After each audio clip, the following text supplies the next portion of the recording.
One, two, one, two, one, two. It's your boy Jason Mass. Jason Mass playing music, and going to get off into yet another music review. This time we're going to talk about DAngelo and the Vanguard's Black Messiah, released in 2014. This is pretty damn important record here.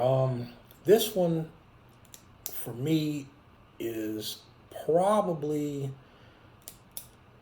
one of the best soul records I've heard in the last 25, 30 years.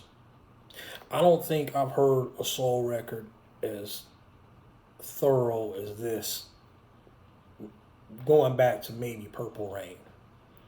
This harkens back to the days of Marvin Gaye and Stevie Wonder. It's in that category of greatness, in terms of classic soul artists and soul records, soul albums. It's in that category from my perspective, and I'm going to try and tell you why this album is that good to me. Let's see. There's a lot of it's like the culmination of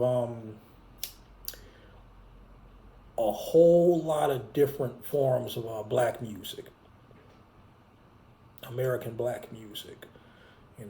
Talking about obviously soul, talking about funk, talking about the blues, talking about gospel, talking about jazz, talking about hip hop. All of those genres, subgenres are found on Black Messiah. You can hear traces of all of those, but it's it's mixed and hooked up so well that it doesn't lean into just one direction. You can't just say, "Oh, this is a funk album," or "This is a blues album," or "It's a gospel album," "It's a hip hop album." It don't work like that. This is like the total, piecing together of all of those genres, and an excellent, very pristine mix on this record, mixed incredibly well. Questlove was heavily involved and played and did some production work, post production work on this record. Um, yeah, this is you can hear the spirit of Prince, you know George Clinton, Sly Stone, Al Green. You can hear it. You can hear it all. Of course, James Brown. You hear it all. The ghost of those artists. The influence of those artists hovering all over this record. Um, this is something I noticed about this record. It's people who are fans of orthodox R&B tended to kind of not really get all the way into this record. The ones who kind of like your more traditional standard modern day R&B, they didn't really appreciate this record as much as the people who have a little more of a broader sonic palette and different genres of music that they listen to. Those are the people that got it. Those are people that truly understood like how special this record was. And it is a very special record. This is a record, this type of record only happens, you know, maybe a couple of times a decade, if that. Yeah. R&B traditionalists kind of fronted on this record, but those of us that know, yeah, this is a record you can't front on, that you shouldn't front on. You kind of playing yourself if you do. Um, this, I would call this kind of like post psychedelic soul, an update on the old psychedelic soul from you know, the days like Isaac Hayes and Curtis Mayfield and stuff like that. Yeah, you know, it's what it is about this record that's also great is the nuances and the subtleties of the record acts as the album's centerpiece. It's like an inverted version of how, of how to present a record, how to present the sounds on a record. And those nuances and subtleties totally act as the main focus of this record. And it feels like DAngelo was truly channeling the ancestors on this record. You know, not just musical ancestors, but I mean the lineage of black folks in America through the music on this record. And there was a very kind of loose quality that you know, it's loose yet precise, a loose yet preciseness to this record that really made this album work. And you know, and this is one of those records where it almost can, in some parts, can bring you to tears because it's that good. This is definitely one of the best soul records, like I said, in the last 20 to 30 years. Now, I'll debate anybody, anytime about that. Yeah, so let's get off into the track list. Starts off with a track, Ain't That Easy. And it's vocally kind of in line with, you know, 1970s era Parliament Funkadelic funk, capital letters. That's what it is. It's the funk, you know. And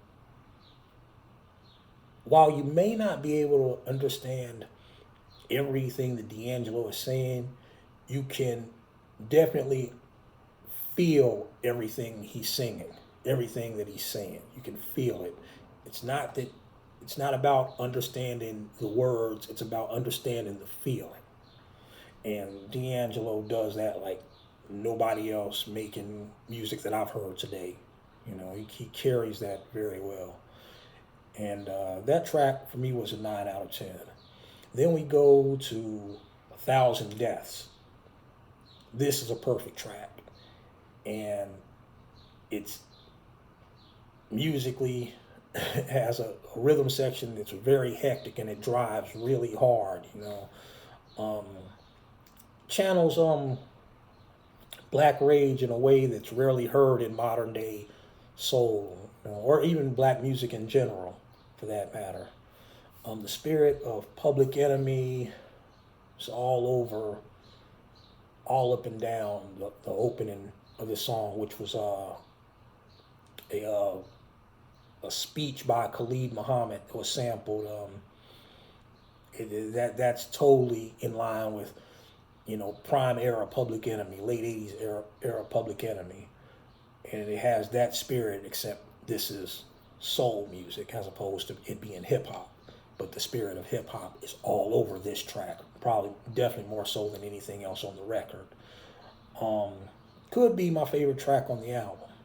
It's a banger. You know, the drums are crazy. Bass line is insane on that track. That's followed by another perfect track entitled "The Charade." Very heavy Prince influence on that track. Sound like something Prince would have done. Kind of hits me like somewhere between Prince's Parade, Love Sexy, kind of in that era. Those lyrics on there, all we wanted was the chance to talk. Instead, we got outlined in chalk. You know, this is finally some black music that accurately speaks to the times and struggles that we're living in right now. And that's heavily appreciated. Great song. The Charade, incredible piece of work. Then we go into a track that's a 9 out of 10 for me personally, called Sugar Daddy. It has an almost ragtime type piano and a kind of juke joint hand claps and juke joint feel to it. It sounds like the South in the summertime. Sounds sweaty, you know. And the mixing on this one is just, it's crazy. Incredible mixing on this track. That goes into another perfect track entitled Really Love. Very lovely and dramatic string section intro that leads into the Spanish guitar and segues into a deep yet simplistic groove that carries this perfect love song. You know, you want to impress, your significant other, send her this song. Great piece of work. Really love. Perfect track, 10 out of 10. Next track is called Black to the Future Part 1. This is also a 10 out of 10. The intro synth line planks kind of managed to sound both futuristic and vintage simultaneously. The lyric, cool lyrics in this one.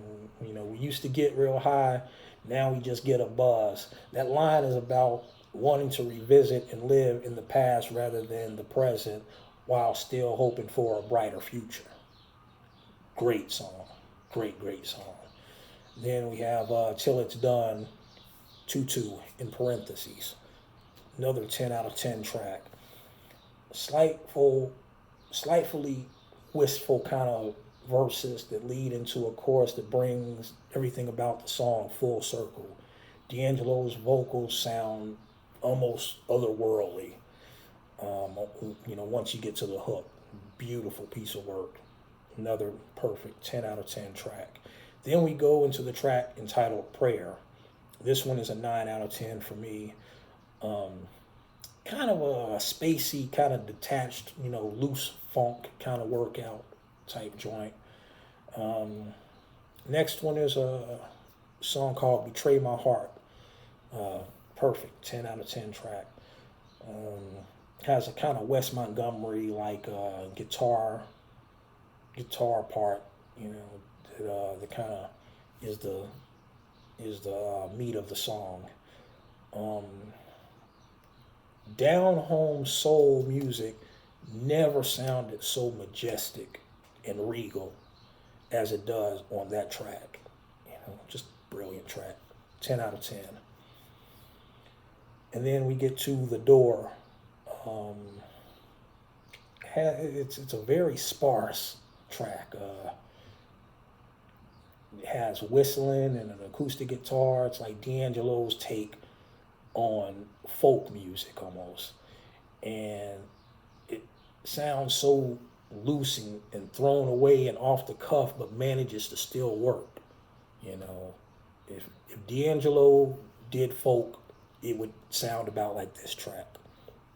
9 out of 10. Then we get to Black to the Future Part 2. And it's just a reprise of the previous version of Black to the Future Part 1. And it just replays the song's hook with a little more riffing and a little more improvisation. That track could have stayed or left. It was a rehash of a perfect track before it to appear twice. It kind of felt unnecessary, but it doesn't sound bad. It just wasn't something that was just essential to the album. A 9 out of 10. Then the album ends with Another Life, which is a brilliant ending to a record. Perfect track, painfully beautiful, gorgeously beautiful. This is the reason why DAngelo is as revered as he is as an artist, as a soul artist.